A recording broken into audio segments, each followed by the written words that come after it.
ser apaixonada por um projeto, por uma ideia. Eu lembro muito da nossa avó, da vovó Sinhá, ela nunca podia morrer. Nunca tinha hora de morrer, não podia, porque naquele ano ela tinha que nascer um neto, era uma outra nora que ia ter neném, ela tinha que fazer um vestido, uma toalha, um doce, tinha uma Semana Santa. Eu sei que ela não podia morrer. E eu acho que isso é um objetivo. E na casa dela na casa dela de 2 quartos, 3 quartos, cabia 40, 30 famílias. É isso aí. Eu acho que então esse objetivo a gente tem que ter, sabe? Sempre olhando, desejando, inventando, porque senão eu acho assim, eu quando for para um outro andar, eu quero estar sonhando com algum projeto. Porque eu acho que assim a gente vai e nem vê que foi, né? Espero não que pensa assim nisso seja. não, está muito nova ainda. Quem sabe? Obrigada, Cláudia. Obrigado por você, Maramela, um beijo. Ah, não, tem um final. O Danjo faz uma pergunta para todos. O Danjo é complicado. Não. Pelo contrário, eu só queria saber de tantos carnavais que você participou, na qualquer nome serve, qual é a sensação que mais te lembra, que mais você está próximo, que mais te emocionou? Quando foi isso? Ô Danjo, eu não vou nem dizer a que mais me emocionou. Para mim, a mais, assim, gratificante e engraçada, eu já estava no Rio, eu saí na bateria há muitos anos, e a Maria Amélia me ligou para me sair na comissão de frente, né? Mas quem estava coordenando as fantasias, o pessoal todo, era o Jorginho Neves, meu primo. E ele ficava hospedado lá em casa. Falei, tudo bem, Maria Amélia, eu estou chegando sexta-feira.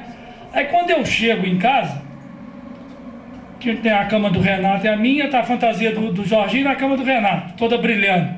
E a minha, sem brilho nenhum, tá lá a fantasia minha. Eu falei, engraçado, o Jorginho falou que ia fazer igual, tá fazendo a dele mais bonita. Mas não tem problema. Aí tinha umas pessoas que trabalhavam na casa da mamãe, né, as empregadas da mamãe, que eram gente muito boa e me adoravam. Eu falei assim, o negócio é o seguinte, quando a escola sair, eu vou dar uns trocados para vocês, vocês ficam ali na farmácia central, e quando eu passar, vocês batem palma para mim e deixam o Jorginho de lado. Mas eu só combinei com os empregados, ninguém sabia. Aí quando eu tô passando lá, todo mundo, lindo, vê o Jorginho todo brilhando, para as meninas, elas falaram, não, é o Claudinho, não sei. Isso para mim foi uma coisa, primeiro, ser gratificado, ficou muito novo, fazer parte da comissão de frente da escola. Isso aí é uma coisa espetacular. E depois, porque o Jorginho sempre quis tirar um pouco de vantagem em cima da gente, e dessa vez eu acho que no meio da avenida ele perdeu. É isso aí, muito obrigado, né? Um abraço. O Cláudio Marreco. Ô Cláudio, você não sabe a alegria de você estar aqui com a gente, para mim poder te entrevistar, porque realmente eu lembro muito, o carnaval para mim muito é a imagem do seu pai. A alegria com seu pai vinha e trazia o Alvorada. E numa época que eu frequentava o Alvorada, como ele pensou o Alvorada, nós saímos daqui de casa de camisola mesmo, de pijama. Então era uma coisa que infelizmente depois foi mudando, hoje não é mais, né? Mas a ideia inicial do Alvorada, a alegria dele, aquilo marcou demais a cidade. E eu acho que ele tinha principalmente uma coisa que hoje está se perdendo um pouco. Hoje as pessoas dentro do carnaval estão perdendo um pouco do espírito carnavalesco. O carnaval, como tudo neste século, está virando indústria. Então as pessoas vão mais para ter uma escola de samba, para ter um bloco ou fazer alguma coisa pensando na verba que a prefeitura vai dar. Então aquela história que quando você estuda a história do carnaval no Brasil, então o que era o carnaval? Vamos brincar no carnaval, né? É o espírito da brincadeira, do carnavalesco, e que se você me perguntar, uma figura que eu via esse espírito do brincar no carnaval era o seu pai, né? É muito interessante. Primeiro, é um prazer estar aqui, né, participando desse evento. Ontem a gente estava lá em casa e em um determinado momento, né, eu não tive a oportunidade, né, de participar aqui ao longo da semana, né, porque em função da minha ausência aqui de São João. E aí eu cheguei em casa, nós, né, conversando lá, até que eu contando, né, como é que tem sido o evento aqui ao longo da semana. E uma das questões que saiu na nossa conversa, né, era assim, como é que, né, o espírito da Maria Amélia, como é que, né, ela faz as coisas, transforma as coisas, né? Aquele dia, né, nós tivemos a oportunidade de estar lá na Carminha, você com as ideias, então, assim, é uma pessoa que nós admiramos muito, né? A sua força, a sua determinação, né? Quando você quer uma coisa, você sempre leva e assim, sempre surpreende, né? Pela criatividade, pelo diferente, então é muito interessante. Agora, essa questão do papai é muito legal mesmo, isso né, assim, eu tive a oportunidade de acompanhar, né, porque lá em casa, né, o que o meu pai gostava de carnaval, a minha mãe não gostava, né, então sempre tinha umas rusgas lá, né, na véspera do carnaval. E o papai sempre foi muito animado, muito alegre, né, eu nunca vi o papai triste, sempre sorrindo e essa questão da alegria de fazer o carnaval era muito presente, porque como que eles faziam a alvorada? Primeiro, não tinha recurso da prefeitura. Então, como o papai tinha muitos amigos, ele saía recolhendo algum dinheiro, porque o principal da alvorada eram os fogos e a banda, né? Então, tinha a colaboração dos comerciantes, né? Eu lembro que os amigos lá, o Jorge da Colegial, o Tufi, né? Na época o Bosco da Elite, o Bosco d'Ângelo, né? Então todos os comerciantes contribuíam, né? Para fazer o carnaval. E tinha toda uma preparação anterior, eles se reuniam nas casas eu lembro muito na casa lá do Edson Lara, né? E essas reuniões, eles faziam, né, os estandartes para sair no bloco, e era uma confraternização. Então, esse movimento, ele ocorria, né, na semana anterior ao carnaval. E tinha uma característica, né? O papai, ele saía de casa, né? Ele tinha um hábito de levantar muito cedo, então normalmente ele saía de casa na sexta-feira e só voltava sábado depois do almoço, né? Ele não dormia, né? A última noite de sono dele era de quinta para sexta-feira. Então era sempre tradicional isso, né? E muito brincalhão. Eu lembro que algumas vezes, o Bloco da Alvorada fazia as camisas, né? E como também não tinha, né, o interesse de arrecadar, essas camisas eram doadas, né? Normalmente, né, em função desses patrocínios que eles conseguiam, aí davam para os amigos, né? Mas foi muito interessante, né? Sempre esse movimento, essa alegria. Eu estava contando aqui, entre uns depoimentos que eu dei algum dia, que é isso que eu acho, por exemplo, assim, eu estava contando que as balas da Dona Amélia, tem uma geração hoje que ninguém sabe das balas da Dona Amélia, porque ela nunca deixou passar a receita, né? E não é o caso, eu acho que o pessoal que teve...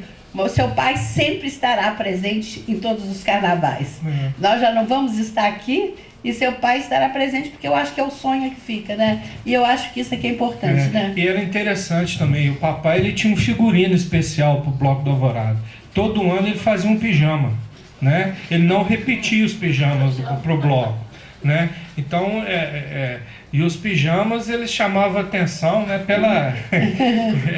Eram de chitão, né? Ou muito listados, né? Eu lembro uma vez que ele mandou fazer um pijama que os botões deviam ter mais ou menos uns 20 centímetros, né? E mandou printar Bloco da Alvorada, né? E assim, infelizmente, né? Né, quando o papai faleceu, né? Alguns desses pijamas ele já tinha doado, né? E algumas pessoas, alguns amigos, né, inclusive o pessoal do Bloco do Alvorada, eu lembro que a Edna Lara falou: Cláudio, a única coisa que eu quero do seu pai é um pijama, né? E aí eu dei para ela um desses pijamas, né? E recentemente, né, eu tenho em casa uma foto, quando nós saímos no Bloco da Alvorada, ela estava com o pijama do papai, falou: eu faço questão de tirar uma fotografia com você, que esse aqui é o pijama que você me deu de presente. Ai, que legal. Né? Então tem essas histórias aí. Então vamos nós agora para as perguntas tradicionais, né? Qual é a cor de São João del Rei para você? Eu vou ser repetitivo, mas eu acho também que é branco. É branco, né? Bem claro, né? Claro, a paz, né? São João é muito interessante, né? É uma cidade muito acolhedora. E a gente, né, por exemplo, assim, né, agora eu estou fora, né? Então a gente sente isso muito, né? Assim, quando a gente ela retorna, chega para nos recebê-la, né?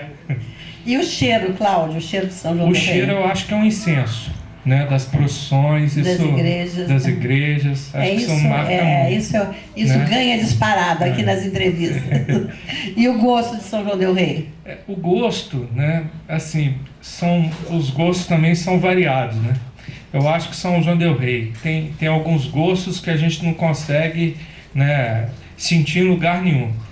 Eu acho que o gosto do frango molho pardo, da bala candy e das amêndoas, né? São gostos que eu acho que são muito próprios daqui. E hoje em dia, não sei, eu não tenho essa experiência aqui em São João del Rei, porque tá difícil de fazer o molho pardo hoje, né? Muito difícil. E não é todo, aqui em São João ainda se acha muito bar que faz molho pardo? Tem, é porque o sangue hoje é proibido vender, proibido, né? pois é. Então fica difícil. Eu li outro dia que tá ecologicamente complicado fazer um frango ao molho pardo, né? Pois é, então vamos pro som de São João del Rei. O som, né, indiscutivelmente, são sinos. E a gente e é uma coisa assim que não é só para o São Joanense. Eu acho que é para todo mundo que vem aqui. E chama muita atenção. Há umas 2 semanas atrás, né, eu tive a oportunidade de ir naquela Sinfonia dos Sinos, né? E tinha, né, um grupo de pessoas de fora. E é muito interessante, não sei se todo mundo teve a oportunidade de participar, né? O Lulu Mourão que está organizando esse evento aqui em São João. Então a abertura do evento foi com o toque do sino do Rosário, né? Então assim, foi sensacional. E todo mundo, né, as pessoas de fora se vê, né, assim, o quanto que aquilo chama atenção, né? Uma das coisas que mais me emocionou, primeiramente, que emocionou Minas Gerais inteiro, foi quando o Aécio tomou posse, né, o primeiro governo dele, e que ele atravessou a Praça da Liberdade com o som do sino, dentro de um projeto que tinha sido feito aqui com os toques de sino de São João del Rei. E então foi um momento que eu acho que Minas Gerais todo tomou conhecimento dessa nossa história, dessa nossa música, né? E foi muito bonito, né? Foi sim, sem dúvida. E agora é o tato de São João del Rei. Como é que você sente São João del Rei? Maria Amélia, é difícil, né? Assim, hoje aconteceu uma coisa interessante, né? Eu e a Teca, nós saímos de manhã e fomos na Flora Marli, né? Para comprar umas mudas lá. E aí, quando nós chegamos na Flora Marli, tinha uma imagem de São Cristóvão sendo enfeitada para a procissão amanhã é dia de São Cristóvão, né? E aí, né, eu tô aí na estrada direto, né? Então eu sempre peço a proteção de São Cristóvão, né? Então, nesse momento lá, né, eu tive a oportunidade de tocar no São Cristóvão, tocar nos pés de São Cristóvão. Então, acho que isso é muito característico de São João, né? A fé, né? A gente tocar os santos, né? Tocar, por exemplo, as chagas do Senhor dos Passos no dia, né, do depósito. Então, são... Isso é muito importante. Coisa interessante. Engraçado, o meu pai quando a família do meu pai chegou no Rio, eles moraram num bairro do Rio que era São Cristóvão. E a família do meu pai, a vida inteira, de uma certa maneira, foram os primeiros que ajudaram o time do São Cristóvão no Rio, né? Então, um santo que na minha família, nos Dornelles, nós sempre cultuamos muito. Então, eu sempre dou para os meus filhos todos, para o meu marido, para ter a imagem do São Cristóvão no carro. Às vezes eu noto, sumiu, caiu, aí eu tento repor. E uma das procissões que realmente eu vejo de longe e que realmente é impressionante é a de São Cristóvão, né? Sempre é uma carreata assim. É muito tradicional aqui em São João. Aqui, né, como aqui é diferente de todo lugar, nós temos 2 festas de São Cristóvão, né? Uma ali na Capelinha da Rua do Barro, né? Que essa normalmente ocorre no dia, e eu não sei porquê a do Matozinhos não ocorre no dia 24, né? Me parece que ela vai ser a semana que vem. Mas né? O dia de São Cristóvão, então, é agora em julho? É amanhã, amanhã. É o dia de São Cristóvão. Olha. Então amanhã tem a procissão ali na Rua do Barro, né? Tem a Capelinha de São Cristóvão. Agora, a festa tradicional que faz essa grande carreata aqui em São João é na paróquia de Matozinhos. só que ela não é comemorada no dia 24. Sim. Aí a gente precisa até pesquisar pra para saber o motivo, né? Pois é, Cláudia, agora então o D'Angelo te faz a pergunta e depois você convoca o Toninho Ávila para terminar a noite. Ô Cláudio, eu não vou fazer pergunta, porque a pergunta que eu ia fazer, você disse tudo. Que eu ia te perguntar da relação do seu pai com o Bloco Alvorada. E aí você já explicou isso de uma maneira muito sui generis e absolutamente pitoresca. E isso aí vai acabar, foi me lembrando uma coisa, que eu escrevi um livro sobre carnaval, mas ele é um livro completamente insuficiente para contar a história do carnaval. Porque aquilo ali, aquele é um livro que a gente conta mais sobre a escola que a gente fez, da onde a gente participou, porque esses meandros a gente conhece, e aquilo que a gente conseguiu captar, né, na imprensa são-joanense. E muitas vezes essa imprensa era absolutamente falha. Então as informações ali são muito pouco, digamos assim, muito pouco suficientes para você entender exatamente o que aconteceu com cada entidade de São João del Rei, dentro da sua intimidade, das dificuldades por que passou, como é que eles resolveram certas coisas, os fatos interessantes que aconteceram, as tragédias eventualmente que aconteceram.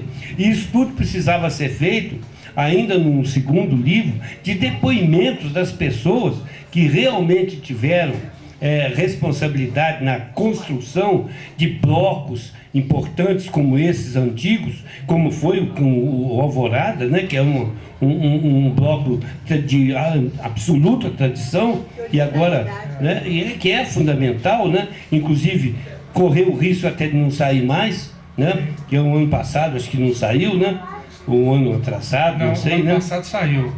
Teve um ano que não saiu, né? Teve um ano que teve um problema aí de verbas, né? E aí não saiu. Né?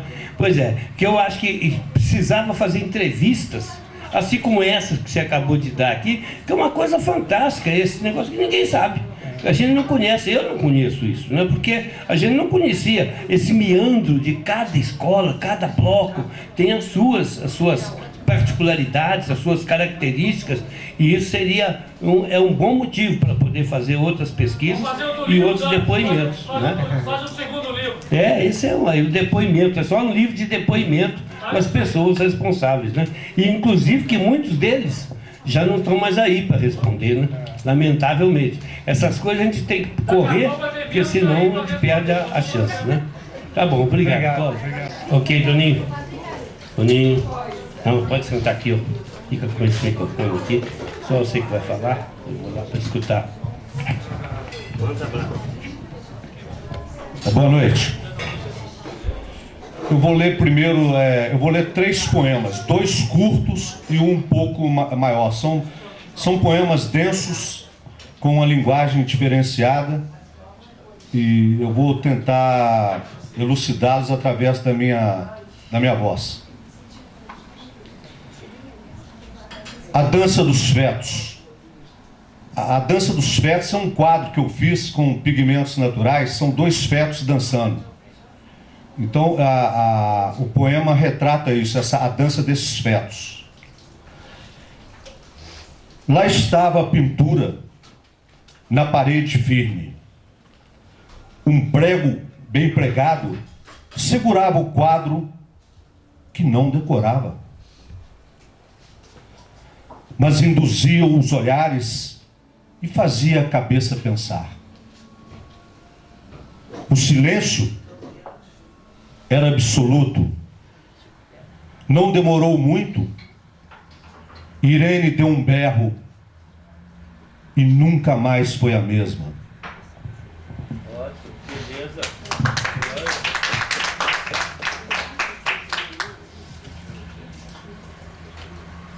Eu marquei aqui para não perder aqui. O resto. Esse também é curto. Esse também é curto. O outro aqui é um pouco maior. Um pouco sem luz aqui. Aí. Agora deu. Por isso que eu estou lendo até um pouco aqui. O resto. O resto disso, o resto daquilo, O resto pode ser de tantas coisas. O resto de vida, um resto de morte. O resto pode ser até um pouco do nada. Um resto de ilusão. Mas vai sempre existir ou ser um resto.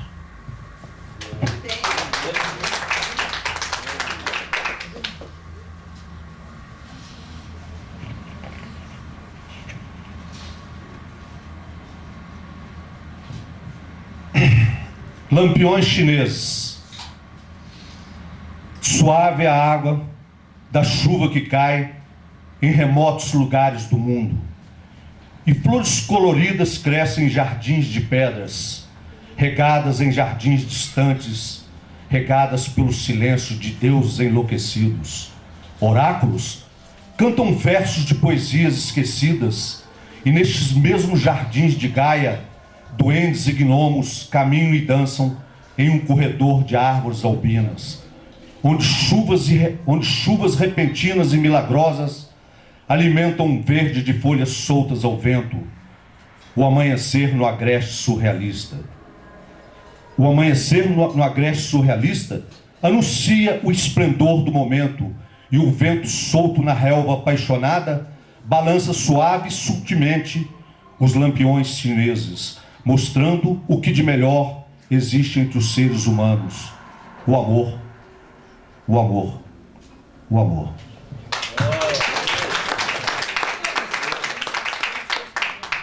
Agora eu vou finalizar aqui com esse poema.